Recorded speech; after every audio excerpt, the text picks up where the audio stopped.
Daylight Save Me Time, Red Hot Election, and Squeegee Bots. We'll wrestle with all of it coming up next on the Use Your Head podcast.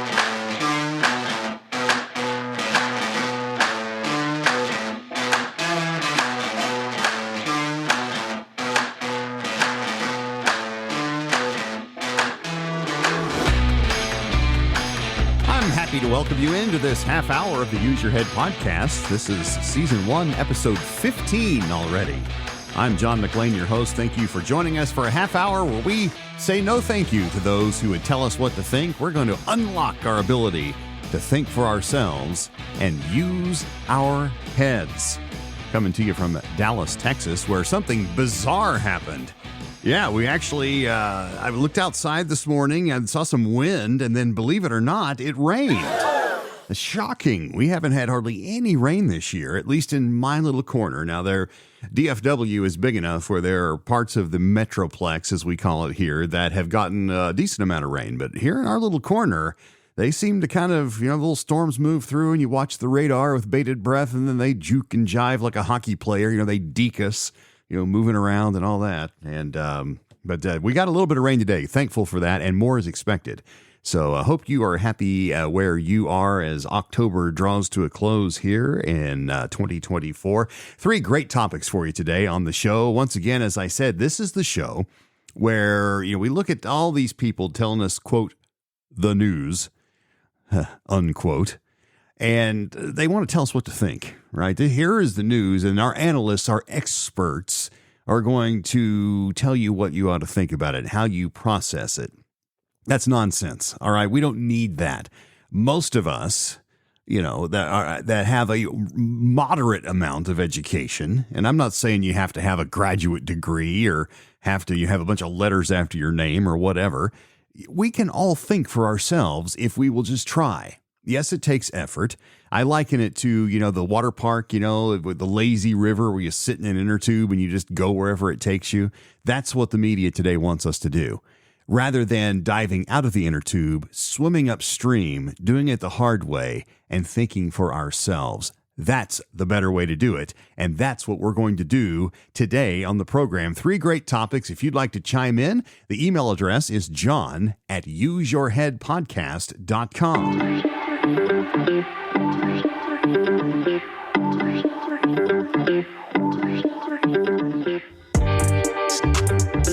Our first topic, Daylight Save Me Time.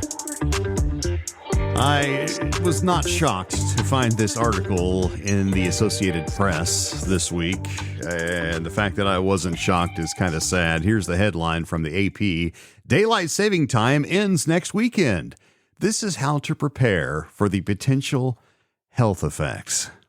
All right, I know you just hang in there. I'm not kidding. That's really the headline. All right, here we go. Here's the article. The good news, you'll get a glorious extra hour of sleep. The bad, it'll be dark as a pocket by late afternoon for the next few months in the U.S. Daylight saving time ends at 2 a.m. local time next Sunday, November the 3rd, which means you should set your clock back an hour before you go to bed. Standard time will last until March 9th, when we will again spring forward with the return of daylight saving time. All right. Now, this is for those of you, by the way, that live in states that haven't done away with this years ago. One of those states I used to live in. We'll talk about that in just a second. Article rolls on. That springtime change can be tougher on your body.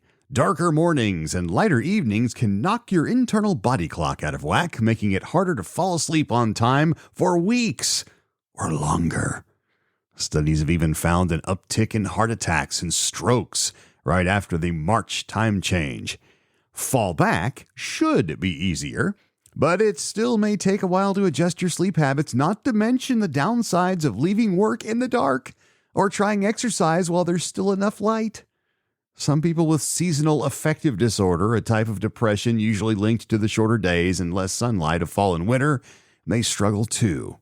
Some health groups, including the American Medical Association and American Academy of Sleep Medicine, have said it's time to do away with time switches and that sticking with standard time aligns better with the sun and human biology. Most countries do not observe daylight saving time. For those who do, mostly in Europe and North America, the date that clocks are changed varies. 2 states, Arizona and Hawaii, don't change and stay on standard time. All right. So, look, we're going to stop right there. The article goes on and talks about some of the science. It's kind of boring. The fact of the matter is most of us have heard this. We need light. All right. And I'm not denying the science here. All right. I am going to poke a little harmless fun at this entire idea, but I'm not going to deny the science. Look, we all know that darkness affects people. We've done a lot of studies up in Alaska where, it's dark. Depending on the further north you are, completely dark, 24 hours a day if you're up toward the top. But even down in Anchorage, they have very few hours of daylight during the winter. And then the opposite is true. And so, yes, this seasonal disorder, seasonal affective disorder, it's called, is a thing. And they've studied it. And so it's important for Alaskans will often, create artificial light of certain kinds inside their homes. And then during the summer, you got the blackout curtains so you can sleep at night. I've visited up there. It's kind of bizarre, but it's reality, and they deal with it. But that is a very different thing than daylight savings time. I'm not denying the science, but seriously, are we really going to sit around and worry that we're going to fall back in that 1 hour? We're not talking about jet lag here. You ever had jet lag? You ever flown like direct from, say, Frankfurt to New York or Frankfurt to Dallas, which I did once. It's a long flight. And depending on which direction you go, it can mess with your head a little bit. But I didn't really ever consider that a mental health risk. You take a couple of naps and you sit there and you use your head and go, okay, I know it feels like it's 3 o'clock in the morning, but it's really 2 o'clock in the afternoon. And so let's set our watch and let's come to the understanding, brain, that it's 2 o'clock in the afternoon and the body will follow along. And it's usually that simple. Takes a little practice and, yes, a little effort, a little swimming upstream, but it can be done. But now the Associated Press is telling us that daylight savings time is a mental health risk. It's 1 hour. It's 1 hour. I don't understand this whole idea of people saying that, like when you travel to like one time zone, it's like, well, I can't go to sleep now. It's not the right time in my brain. It's ridiculous. It's 1 hour. Look, we need to toughen up. All right, as a culture, especially if we're going to dive headlong into all this technology we got where we're expected to live faster and do more in less time. If we can't deal with changing the clock back or forward 1 hour, we're in deep caca, as they say on the farm. We got to toughen up. If we're going to allow daylight savings time to become daylight save me time and take us down, we're in deep trouble out there. If we're going to allow, this article for us to sit around and go, okay, well, yes, what do we need to do to correct this problem? We're in deep trouble. However, the article, to credit, this AP article does mention a potential solution to this. Just get rid of it. If daylight savings time is causing people to go, well, what about my mental health? Who's going to help me with? Just get rid of it. I lived in Arizona for 12 years, 12 very great years. I loved Arizona, loved living in the desert. It was way more awesome than I thought when we decided to move out there. It's just it's an incredible place. If you have this perception of the desert being a dry, desolate wasteland, and yes, part of that is true, when you get out there and really realize the beauty of that whole ecosystem, and it's really quite remarkable. It's great. But Arizona, stubborn in many things, one of which is we're not doing daylight savings, and we don't care who else is doing it. We're not doing it. So our clocks were always on standard time, never went to daylight time. And so sometimes LA, for example, was 1 hour behind us. Sometimes they were 2 hours behind us because we had this different, they changed and we didn't. And yes, it was nice not to have to go around the house and change all the clocks that aren't automatic. Yes, there's always the one you forget. And yeah, the whole thing where you're late for church or you're early for work or, that thing. It's nice not having to worry about that. Maybe that's the answer. Maybe we can improve our mental health collectively if we just say, you know what? let's get rid of daylight saving time. However, before you get all excited, because this has been talked about in Washington, all right, there's been members of Congress going, we should do this year. We should just stop with the daylight savings. We don't need it anymore. We have electricity now, so we don't need daylight saving time. Which, by the way, was the whole reason that came about, was to give us more daylight hours because people didn't have lights in their house. We have them now. But, it strikes me as I use my head a little deeper. And before I say this, yes, I'm kidding. But I did think of it in all honesty. Won't this give us one less thing to whine about? Won't this give us one less thing to write articles about? Look, I'm glad we're destigmatizing mental health. That's a good thing. But come on, seriously.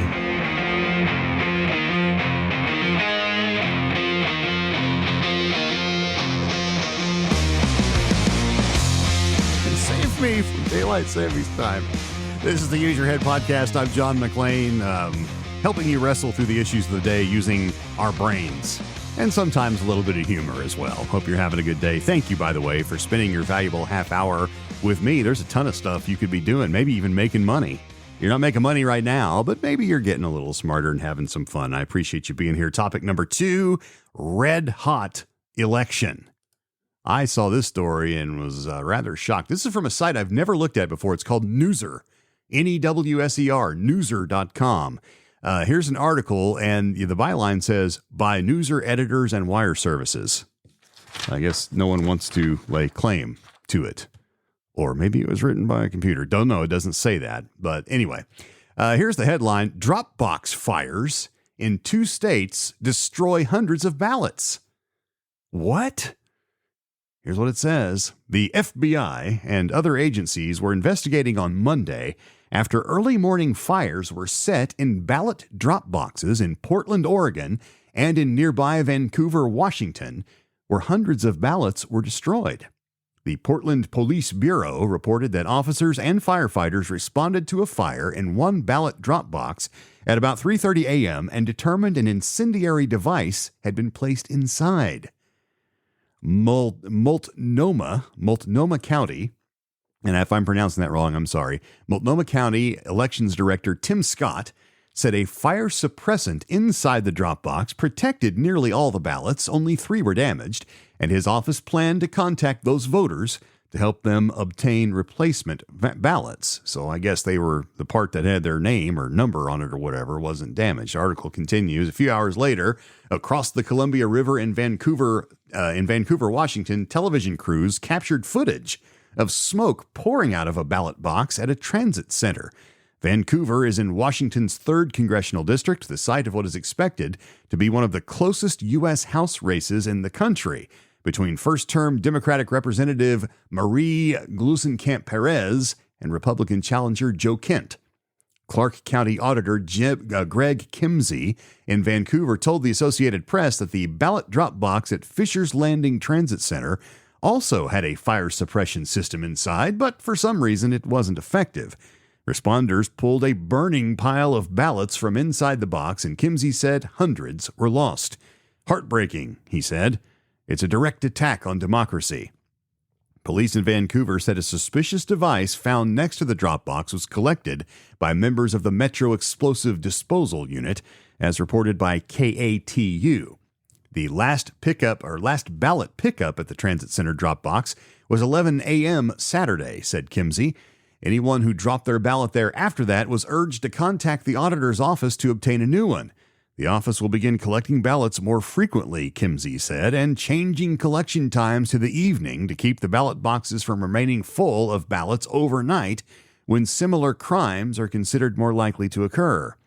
An incendiary device was also found on or near a ballot drop box in downtown Vancouver early on October 8th.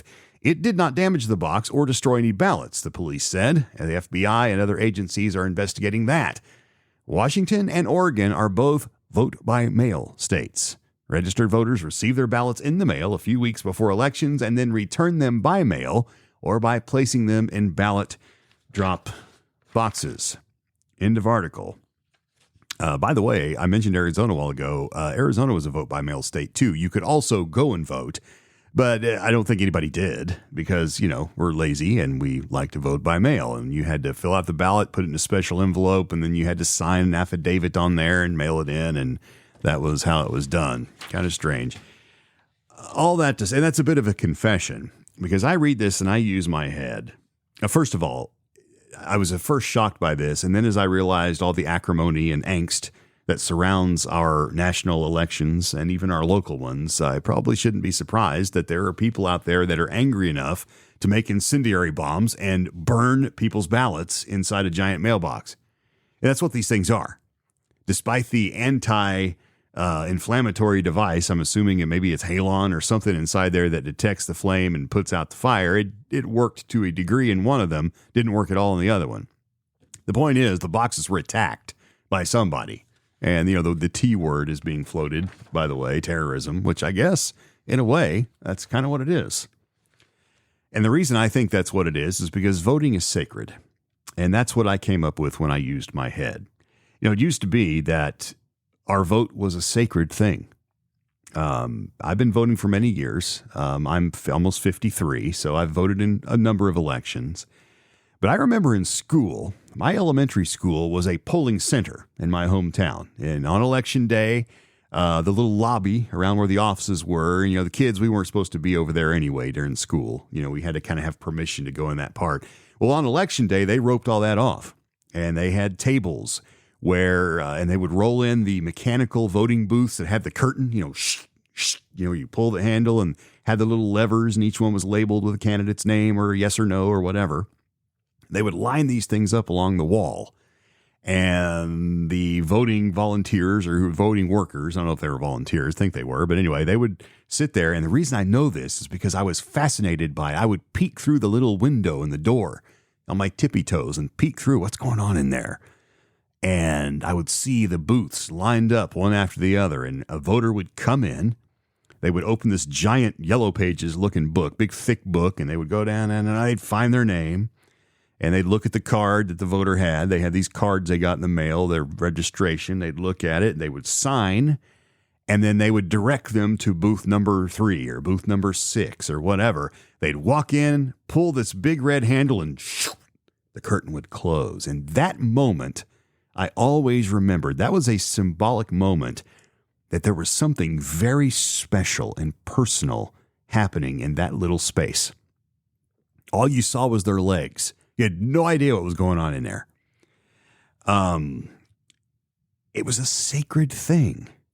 And by the way, as an aside, I wasn't alone in this. And finally, enough kids at my school were asking questions about it that they actually got one of those booths out of the closet when it was not during an election, and they showed it to us. It was a teaching moment for children. It got us interested in voting. And thank goodness the administrators at the school were like, this could be a great teaching moment. Let's wheel one of those out. And let's show them what it is. And so they said, when you're old enough to vote, you'll go in one of these and you'll pull the lever. And then when you pull the handle and the curtain opens, it records those votes and you've done your duty. And it was a marvelous, I will never forget how cool that was. And this memory came flooding back to me because it seems like today that sacredness is completely gone.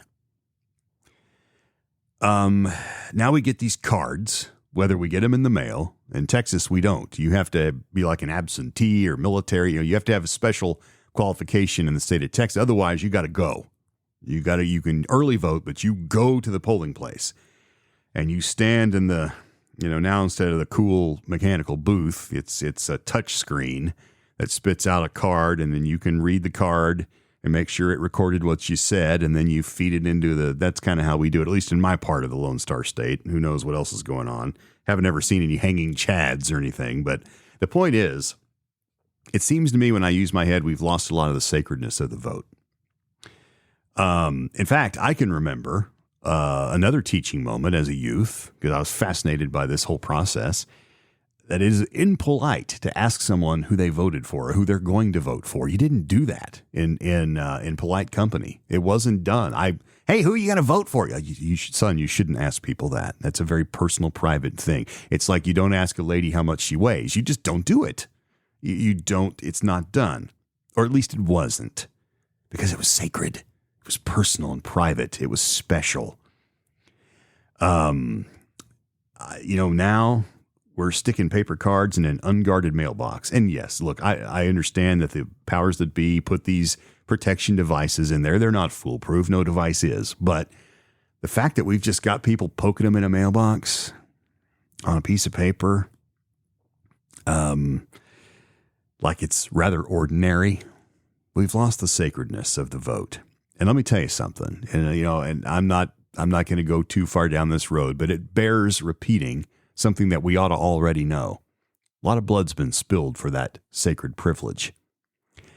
There are a lot of countries in this world today that can only dream of the opportunity to vote, or having their vote mean anything. The old uncontested election. Hey, your dictator won the election. They got 100% of the vote. Yeah, I bet they did. That's a reality in a lot of parts of this world today. Not here. So shouldn't we return to the sacredness of the vote? The answer is yes. The answer is yes. I think a big issue with a lot of our elections and all of the controversy and fraud and things that, it's become an absolute, I'll say it, it's become a joke now. I mean, it's people don't trust that their vote's even being counted, and so-and-so's cheating, and this is not legitimate, and now we're denying election results, and we're not going to certify, and it's going to be weeks before we know. All these things, I think, is because we, and when I say we, I'm talking about our culture, our society, which, by the way, begins at home and then continues through our educational system and then into adulthood. We've lost the sacredness of the vote. And in fact, as I thought about this and used my head, and yes, my heart to a degree, I think we've lost the sacredness in a lot of things. Think about that.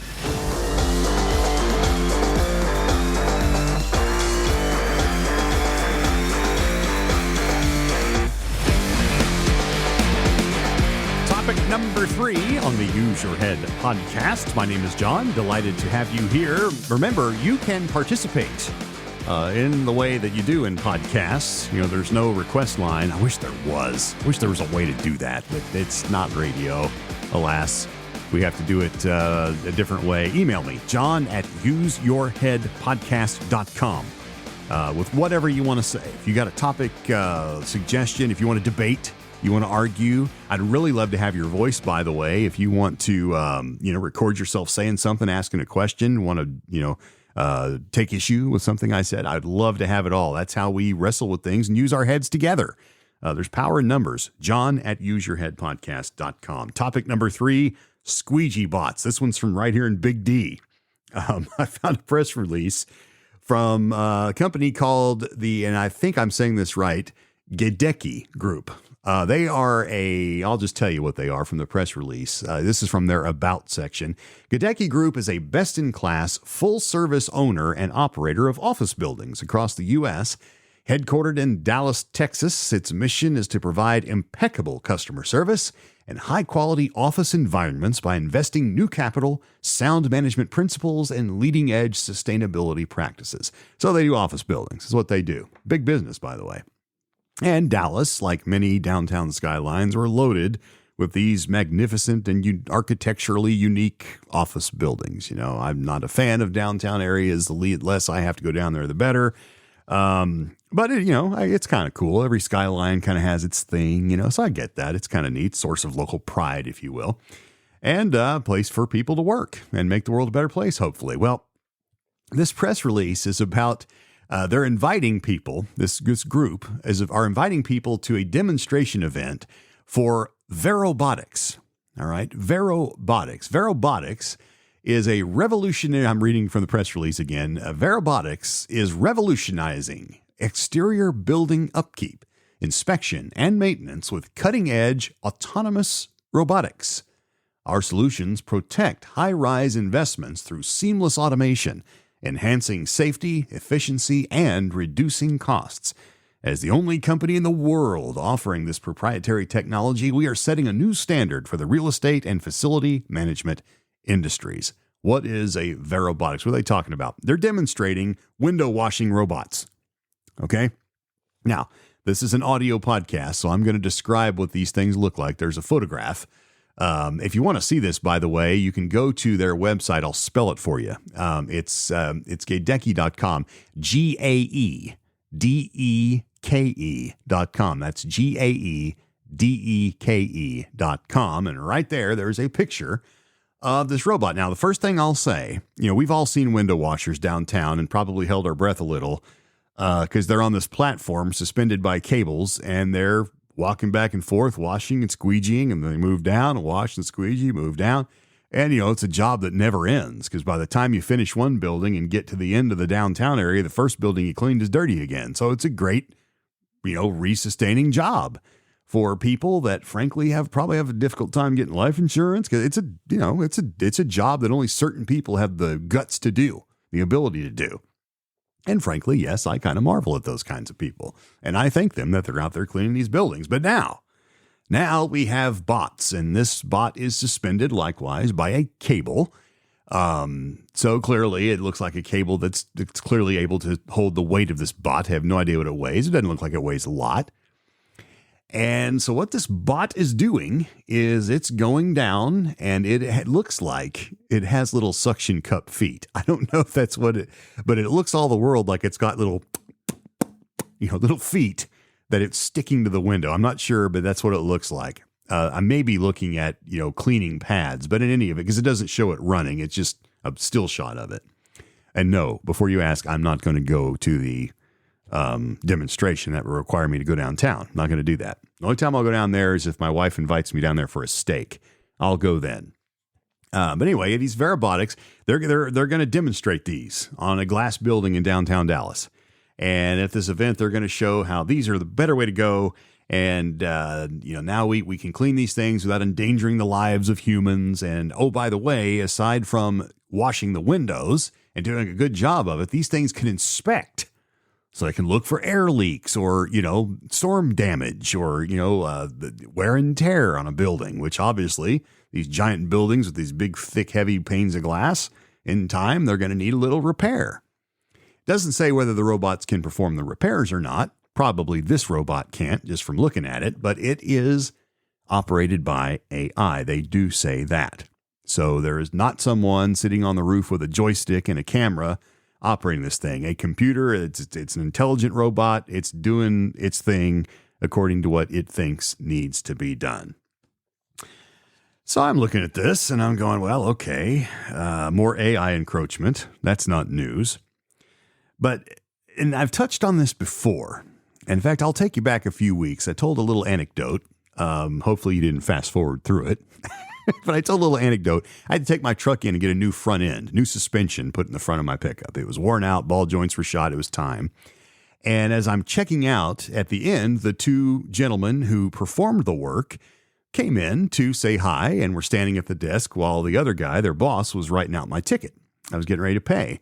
And I took the opportunity to thank these kids for and I say kids, they were probably 20 or 30 somethings. I said, thank you guys for your hard work today. It's a hard job. Suspensions can be stubborn. And I said, I appreciate you guys taking good care of me today. And they were appreciative of that. And we got to talk. I don't remember how, but I'd mentioned to them. I said, well, at least you guys' jobs are safe from AI. And they both looked at me and they said, well, not so fast. And they described how they'd been reading in some of their trade publications, how there are now bots that are intelligent, AI, in other words, that are now starting to be able to do this type of skilled work on vehicles. And so they are not, in fact, safe. And my first reaction was, oh, come on, that's got to be years away, which is a dumb reaction to have because I have been railing for a long time about how fast this technology is moving. And now we have Verobotics in downtown Dallas cleaning and inspecting windows on high-rise buildings. So it's not just desk jobs, all right? And that's, if ever, that may have been a theory. Now it's proof because these Verobotics are ready to demonstrate. And look, I'm sure they're going to perform great. I mean, I'm sure they've already tested these in a lab. They have no worries about how this is going to go. It's going to go and people are going to ooh and ah from the ground and people are going to go, how can I get these for my building? That's going to happen. That's the whole reason for the demonstration after all. And I'm going to assume that these things aren't a danger to anybody on the ground. The cable that's hanging certainly looks capable. I'm sure they've been safety tested. No one wants to hurt people. So we can set that aside. But there's more than one way to hurt people. What's next? Okay, first of all, what are these window washers going to do? I would imagine, I don't know any of these people, but every time I see them working on one of those platforms, I sit there and think, I bet they make a pretty decent living. Okay, this is not minimum wage work. This is skilled work, first of all. You have to understand how to operate. This safety has to be job number one for these people. It must, not only for their safety, but for people on the ground. You can't be dropping stuff down on the sidewalk where commuters are walking around. All right, you can't be falling. This is a skilled job that requires a lot of know-how and training and careful. You have to have the right kind of people washing windows. All right, where are these people going to work? Right? And before you say, well, I'll just teach them to work on the robots when they break. That's a different skill. Some of these people might not be equipped for that kind of work. Where are they going to go? All right. Safety? Yes. Yes, it's a nice idea. And I don't have statistics on how many window washers are injured or killed in the course of their work. I suspect there's not very many because they're harnessed up and strapped up and highly trained and very careful. I mean, if I'm, 55 stories up squeegeeing a window, you better believe safety is never going to leave my mind. That's me. But here's the thing, and this kind of ties into a lot of things, and I'll leave the show today with this thought. Life is dangerous. Life is not always safe. Should we focus on safety when we can? Of course. Should we become obsessive with it and try to create a world that's completely 100% free of danger? No, because it's impossible. Living on planet Earth is dangerous. You can walk out of your front door today and something could happen to you that was unforeseen and unprotectable, and despite all the measures you take to stay safe, you can be injured or even die from an accident. And so to me, taking away the risk of a window washer on a platform, and I'm talking about a human being, and saying, listen, you don't have to hang by this cable anymore and wash these windows. We got a robot, so you're safer. Yeah, but you've taken away my livelihood. Is that a good trade-off? I think we got to be careful about making those types of judgment calls here. Anyway, squeegee bots, they're out there, Verobotics, and they're demonstrating in Dallas. We'll keep an eye on this, see how it goes. I'm going to go wash my windows by hand. Have a great week. Thanks again for the half hour. Appreciate you. Use your head this week. We'll see you next time. I'm John, wishing you adieu.